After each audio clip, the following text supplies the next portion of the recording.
हैं आप सभी? मुझे आशा है आप सभी अच्छे और प्रसन्न होंगे। चलिए आज हम पढ़ते हैं पाठ 7 निष्ठुर अनुकंपा। करते हैं इस पाठ की शुरुआत। चलिए बच्चों, पूछते हैं कुछ आपसे प्रश्न। चलिए बताइए उनका आंसर। पहला प्रश्न है, सानो शौकत का झूठा दिखावा करने का परिणाम क्या होता है? दूसरा प्रश्न है, किसी को सही राह दिखाने के लिए हम क्या प्रयास कर सकते हैं? और तीसरा प्रश्न है, अपना सच्चा हितैषी हम किसे मानेंगे? ठीक है, हितैषी अर्थात जो आपका भला चाहता हो। ठीक है, चलिए करते हैं इस पाठ की शुरुआत। काका काली लकर ने प्रस्तुत कहानी में दिखाया है कि खानदान की इज्जत बचाने के नाम पर 4 भाई कोई काम काज नहीं करते। उनके घर आया अतिथि यह स्थिति देखकर उन्हें सबक सिखाता है। वह उनकी मामूली सी आय का स्रोत ही नष्ट कर देता है। अतिथि की यह निष्ठुरता उनके जीवन ही बदल देती है। चलिए कैसे पढ़ते हैं इस पाठ को।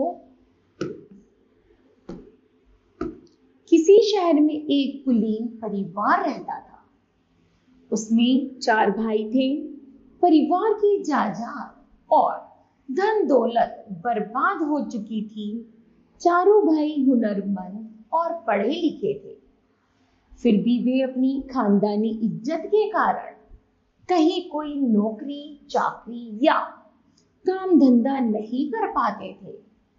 घर की गरीबी दिनों दिन बढ़ रही थी।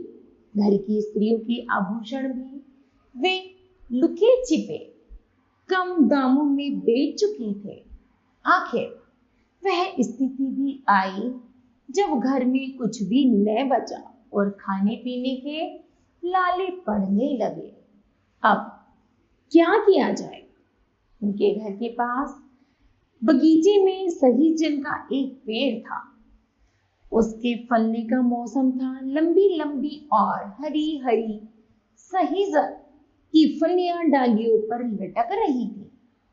जब शाम हो जाती और चारों तरफ कुछ सन्नाटा छा जाता तो उन चारों भाइयों में से कोई उस एक पेड़ पर चढ़ जाता और फलियों को तोड़कर नीचे गिरा देता। कुछ रात बीते एक कुंजड़िन आती और सहजन की फलियां खरीद कर ले जाती। इससे जो थोड़े से पैसे मिल जाते उन्हीं से उस परिवार का निर्वाह होता। दिवाली के बाद एक दिन उनका एक रिश्तेदार उनके घर आया। उसे इन लोगों की बुरी आदत की जानकारी न थी।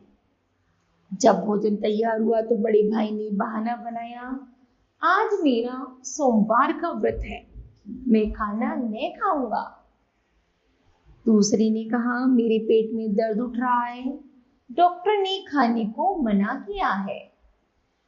तीसरे भाई का कहना था कि उसे अपनी दोस्त के घर दावत में जाना है, अतः वह शरीक न हुआ। सबसे छोटा भाई घर में आए हुए मेहमान के साथ खाना खाने बैठा। 2 थालियां लगाई गई। जब दोनों जन खाने बैठे तो बूढ़ी माँ मेहमान से खाने का खूब आग्रह करती रही, लेकिन उसने अपने छोटे लड़के को जरा भी ना पूछा। वह लड़का भी सधा हुआ था।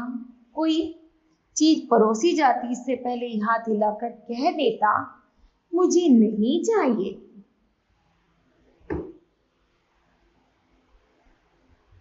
इस तरह 2 बार भोजन करने पर मेहमान ताड़ गया कि ये लोग गरीब के शिकार हो रहे हैं।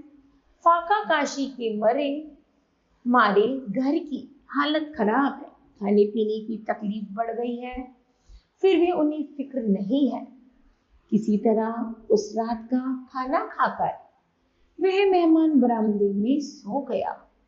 सो क्या गया, उसने सोने का ढोंग रचा।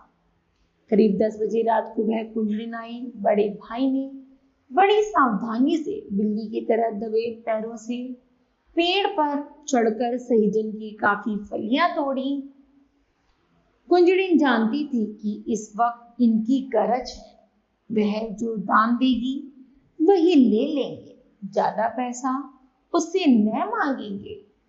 जब बड़ा भाई टोकरी में सहजन की फलियां लेकर कुंजड़िन के पास आया, उसने दाम कम दिए और कहा, आजकल सहजन की मांग नहीं है, मुझे भी बाजार में लाभ नहीं मिलता। अब मैं तुमको पहले की तरह ज्यादा कीमत नहीं दे सकती। तुम्हारी गरज हो तो दाम लो, नहीं तो मैं चली।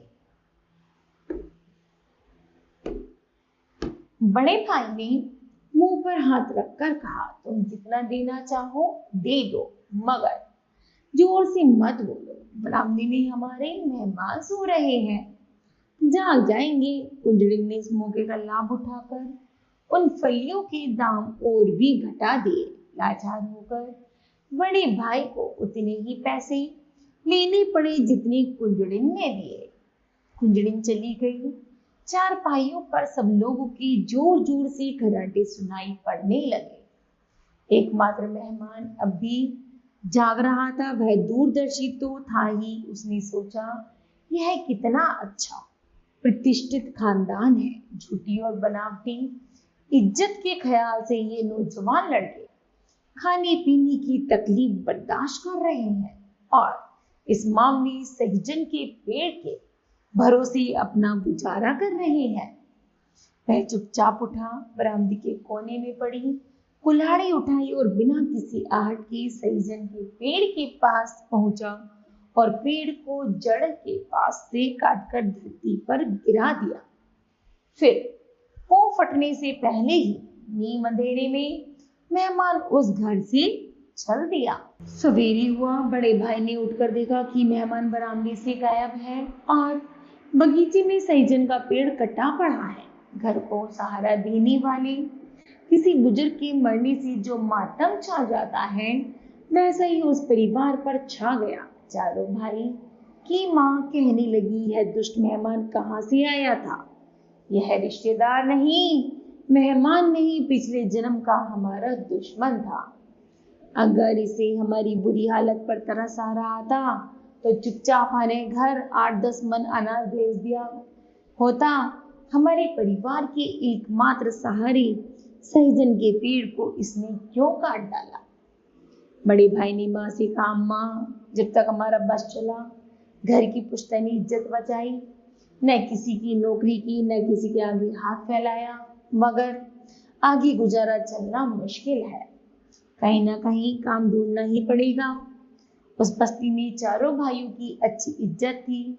अपने खानदान और अपनी ईमानदारी के लिए वे काफी प्रसिद्ध थे। जहां जाते वहीं लोग उनसे अच्छा बर्ताव करते। एक बड़ी धनी मानी सज्जन ने बड़े भाई को अपने यहाँ नौकरी पर रख लिया। अन्य भाई भी कहीं ना कहीं लग गए। 1 साल बीत गया, चारों की हालत अच्छी हो गई।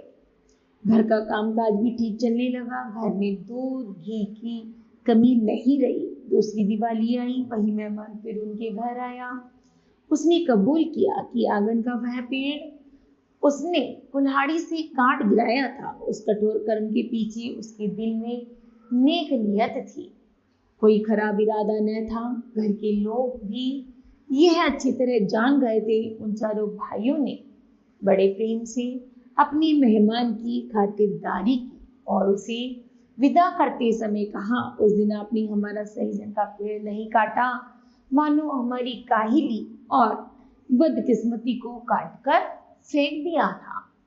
अगर आप हम पर तरस खाकर 10-5 मन अनाज हमारे घर भेज देते, हम और नीचे गिर जाते, पूरे बुज़दिल बन जाते। आपने हमारे आंगन का पेड़ गिराकर हमारी गिरी हुई किस्मत को ही ऊंचा उठा दिया। दुनिया में भाई बंधु हो तो ऐसे हो, ठीक है? इस तरह बच्चों यह पाठ समाप्त होता है। मुझे आशा है कि आप सभी को यह पाठ समझ आया होगा। धन्यवाद।